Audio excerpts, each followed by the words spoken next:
first main question that has come in addition to Sam's comments there, G wants to know, what are the disadvantages of selling covered calls on leaps?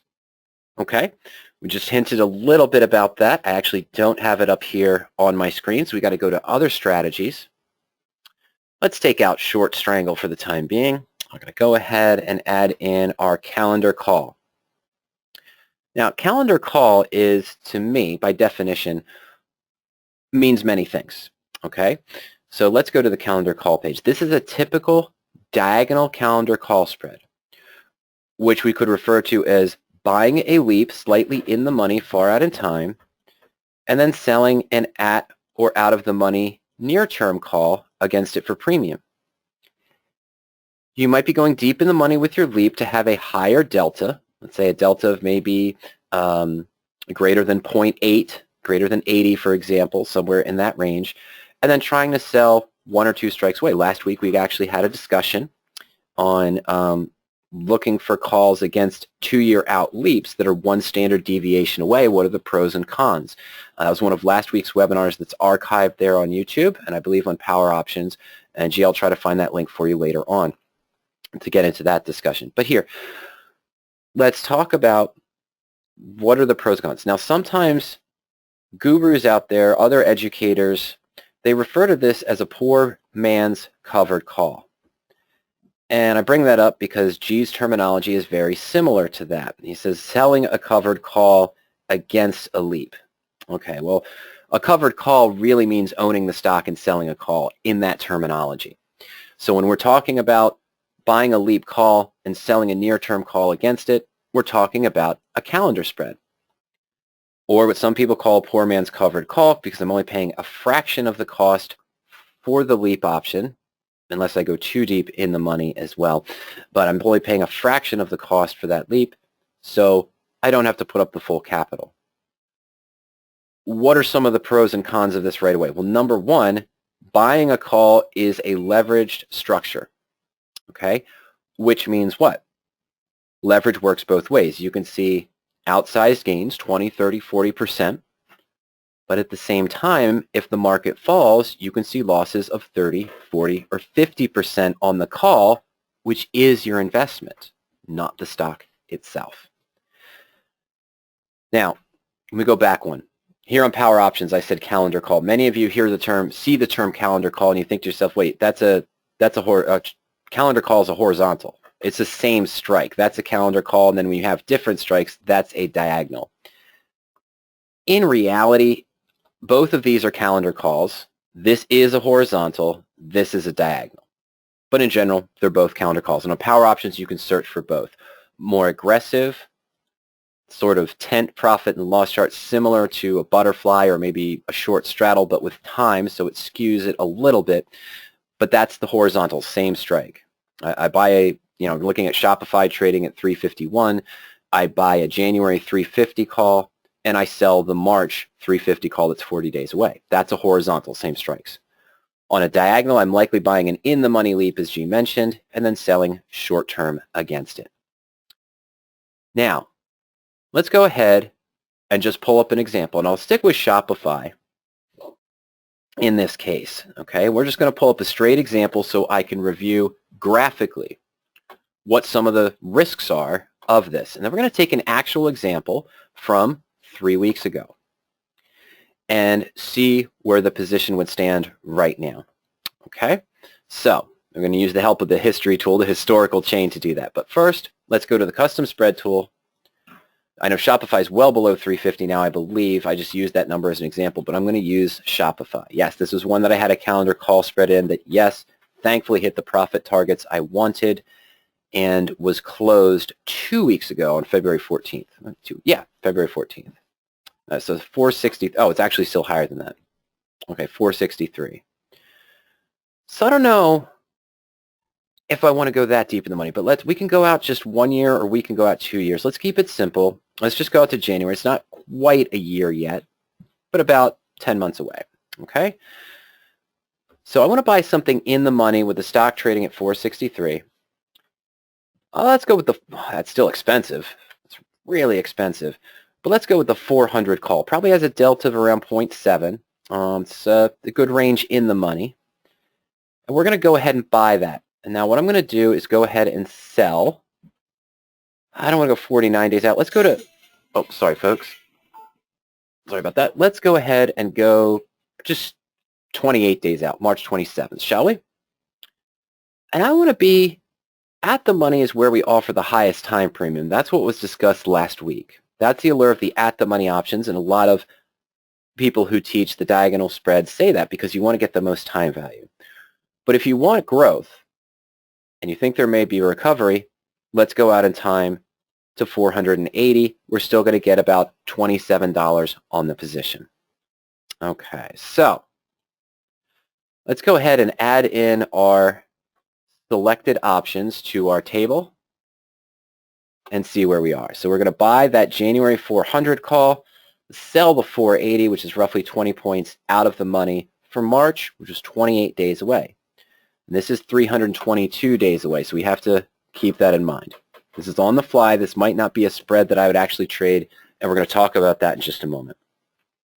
Normally, I would use the search tool to do this. We'll get into that in just a moment as well. Now, this one looks maybe okay. And let's see here.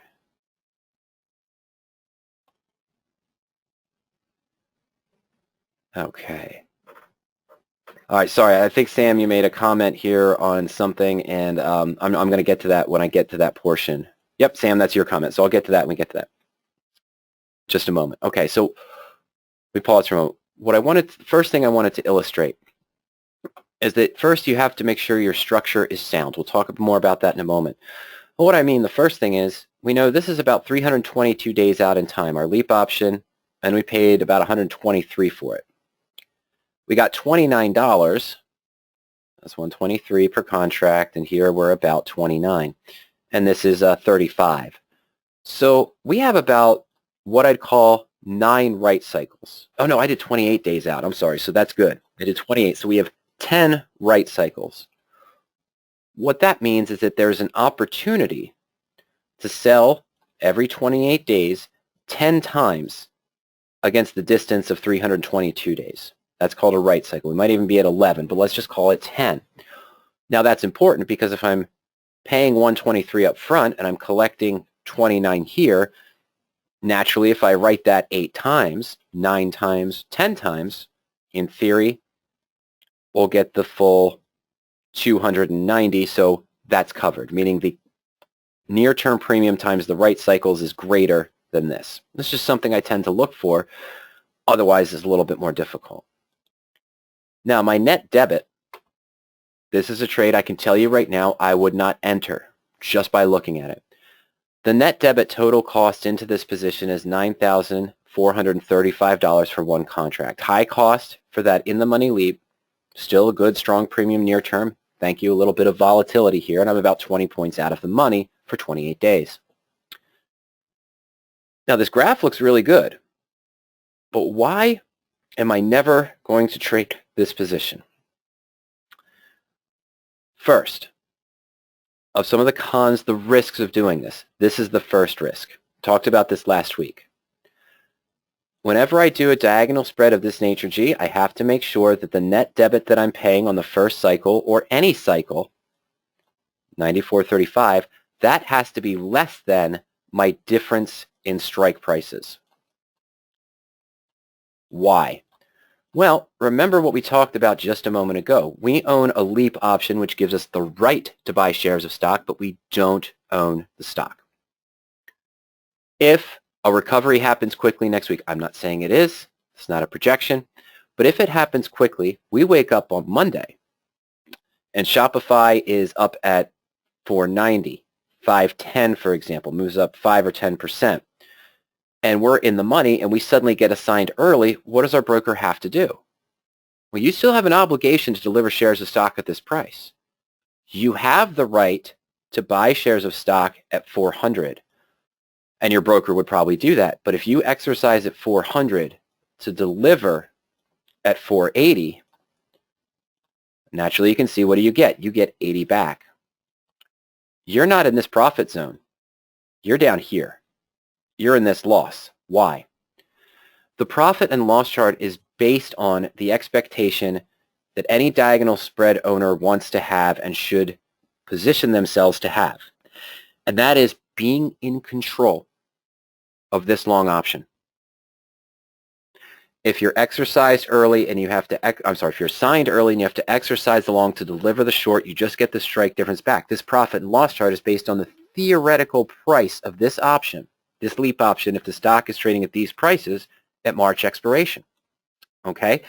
So even though it looks like you'd be at a profit if, say, the stock was at 480, 485, if you get assigned early, you'd actually be at a loss of 1,400 because your debit was 94.35. In the power option search for calendar call spreads, on the main default screens, I have the filter already put in there to look for a debit to strike difference ratio of less than 1 so you don't accidentally fall into this trap. But you want to make sure that setting is always there. With an 80-point spread, I'd want this debit to be 74.35. Okay, I'd want it to be 7,500 or maybe 7,600, something below 8,000 to avoid that case. Now, unlike a covered call, and this is why I don't like there's two reasons why I don't like the term poor man's covered call. This is a more advanced concept, but it's one of the main 3 or 4 concepts I would look at when doing a leap. That debit cannot be greater than the difference in strike prices. In a standard covered call, your profit just continues up in this direction. And a lot of diagonal spreads, selling the short-term call against your leap call, G, you don't have that. It tails off. Why does it tail off in this fashion? When you open the diagonal spread, and on power options, all of my calendar spread traders will do this, you'll look for a specific delta ratio that matches your needs. Delta ratio meaning the delta of the leap option or long option that you bought divided by the delta of the short. Naturally, you want the delta of your long option to be higher.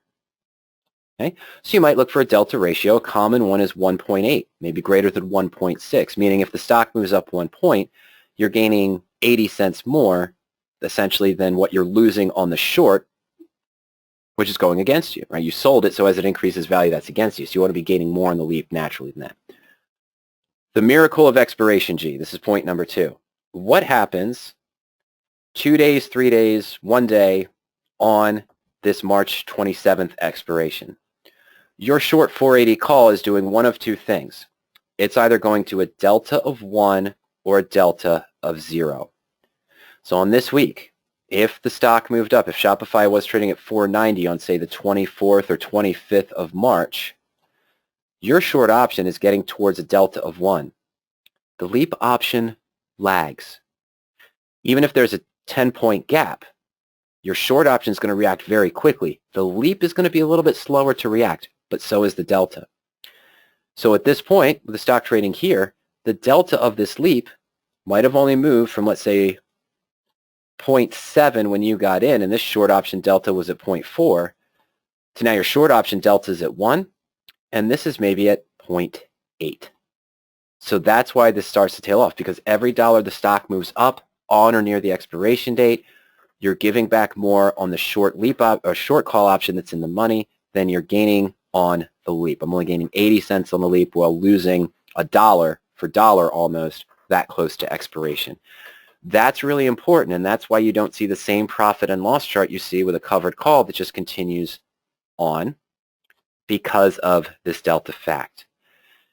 If this debit to strike difference ratio is too big, or you picked an errant structure for your diagonal call spread, same is true for diagonal puts in the opposite direction, you may even see a position where you have 2 ways to lose, not quite a horizontal, but it's structured wrong, that this actually does go back into the red because the delta structure wasn't correct, and other things as well.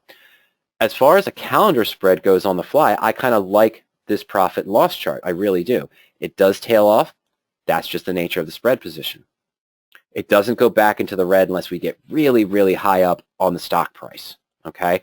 So that's pretty good too, as far as a structure that's there. Another thing you have to worry about, and we brought this up last week as well, part of the early assignment that can get you into trouble here is if Shopify pays a dividend and the stock sort of creeps right up and it's at 479 or 481. You still have 10 days to go to expiration, but you forgot the ex-dividend date.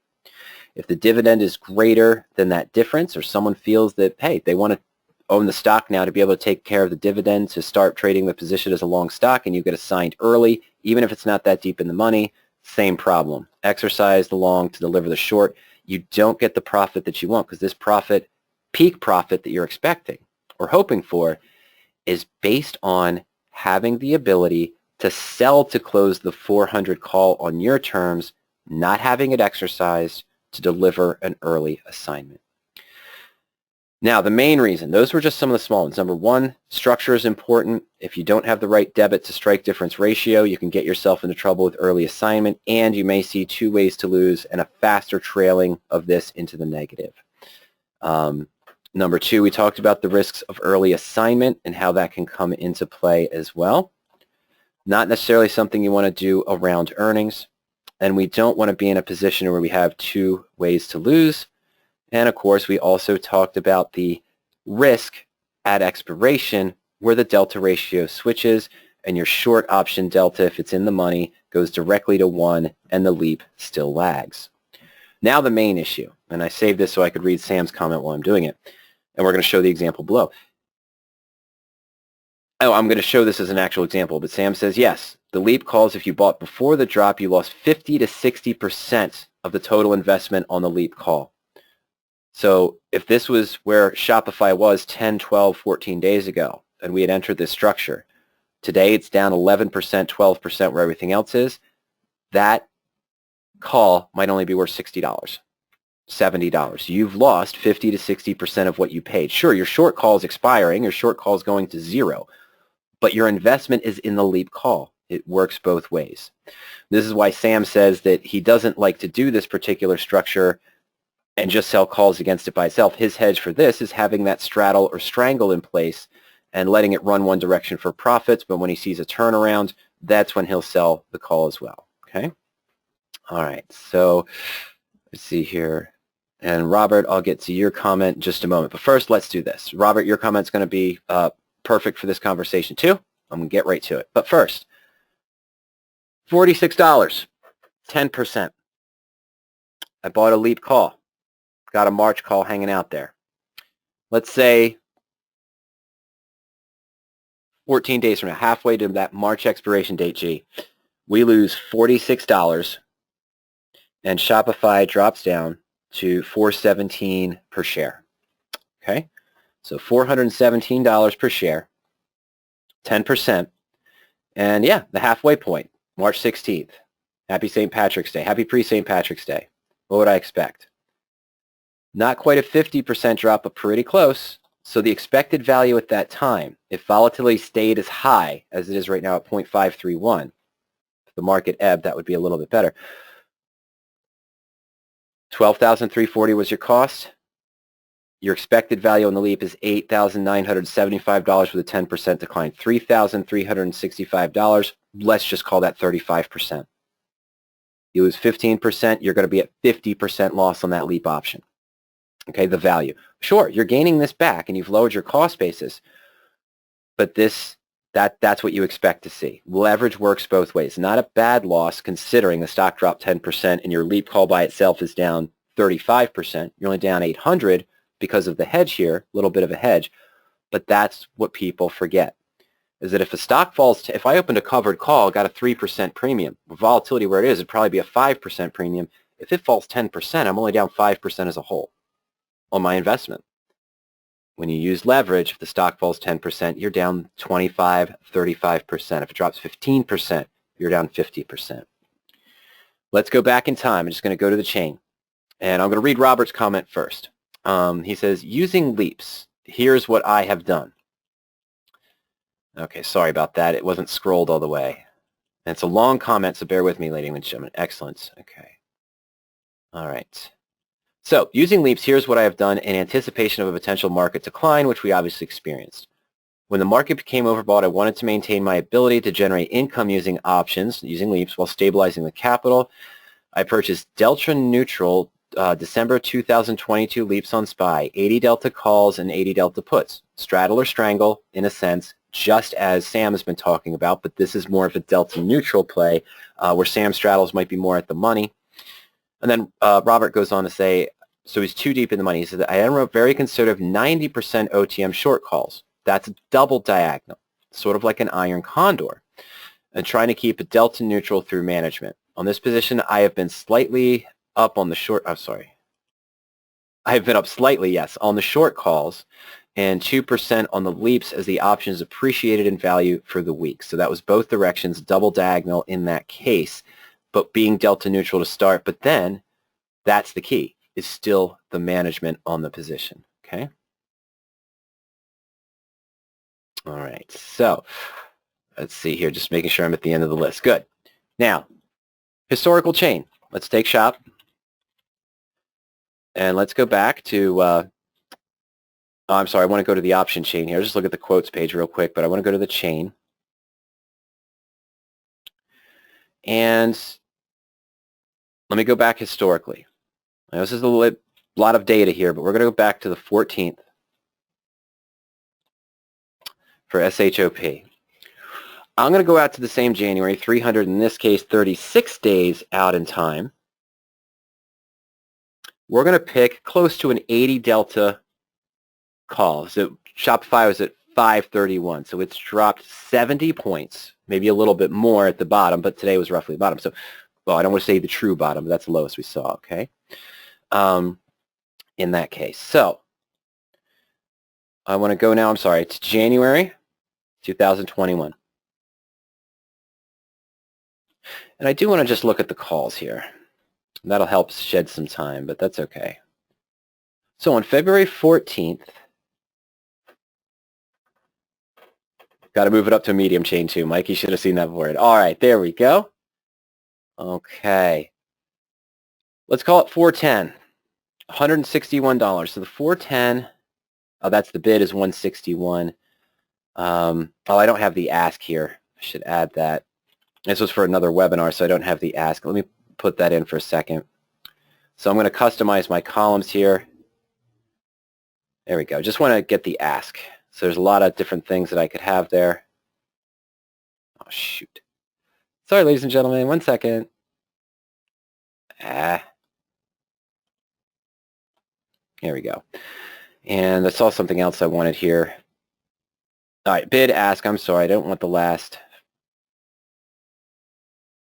Okay, that's good enough. So I'm going to go down here and just submit and save. Sorry about that.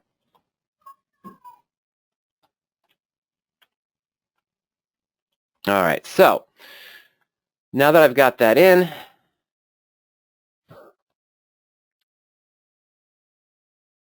$166. Okay, $161.20 to $166.40. I meant to rearrange it. That's okay. So about a $5 difference. Call it $250. Let's call it $163.70 cost, 80 delta on the 14th. And that is for my 410 strike. Okay? Now, stock at 531. Going shorter term to March 6th would have been roughly 30 days out in time. No, 21. That's good enough. Maybe I'll go 28. Let's go 13th. All right. Now, let's see. Let's go reverse. Yeah, let's look for delta right around 0.3. Is that still a decent premium? No, it's way too far out of the money, but that's okay. Let's just go the 550. 1580 to 1650, so not that big. We'll call it 1615. Okay, so we're going to sell 550 at 1615. Remember, 163.70 was the price of that in the money 0.8 delta. Okay, let's go back to custom spread. Let's clear these all out. Let's get back to Shopify. Okay, so what we're doing here is we're just going to say if we built our structure February 14th the way we wanted with a 0.8 delta for our leap option, we would have had that 410 call at 163.70. Okay, didn't drop as much, dropped about 50 points, right? It's down at 114. So we lost 30% with roughly an 11% decline. A little bit more maybe on the stock itself. So we bought this, 163.70. And then we're going to go back up. We're going to select our March 13th, which at the time was 28 days away. 550 call. Got a decent premium. Go. Okay. Of 16.15, right? Perfect. Okay, so now that's essentially down to $2, right? Because the market collapsed. So we've got most of that premium. And again, I built it on the fly, 14,755. And we're 140 away. So we're just shy of that. We wouldn't have maybe done this because of the debit to strike difference ratio, but that's okay. You see, here's the current stock price right now. Estimated losses, $3,359. Again, about a third of what we paid into the position. Okay, that's the leverage there. If it would have dropped further, we dropped about 70 points from roughly 530, 535 down to 463. So, it's about 12, 13%, and that kind of puts us at this 35% loss zone, right? Maybe not 32%, 31%, okay? So that's what we're kind of looking at. That's the risk with these diagonal spreads. Now you say, oh, okay, you just keep rolling down. So as it started to fall, I could have bought this call back for cheaply that we sold for 16. Maybe I buy it back for 8, and I sell something here for another 16. And then it continues to fall, and I do that here. Now, where are you here? We're at 490. Okay, my leap, remember, is right here at 410. So what's happening? I keep rolling down. Now I'm, let's say, at 480. If I haven't gotten this debit down to $8,000 or lower, if this starts to recover and spring back up, now I'm in a position where I maybe have the 410 leap, sold the 480, but if my debit is still around 10,000 or 100, if it recovers, jumps back up, quickly goes back to 490, now I'm in that risk of being assigned again at a loss still, even moving the premium down in this case and collecting more against it because I'm shortening the benefit of what I'm going to get back.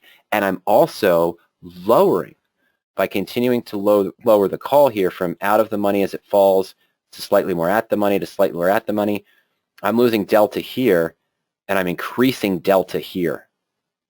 So you're going the opposite direction with maintaining the delta ratio or delta neutral in Robert's case if I'm not adjusting this one as well.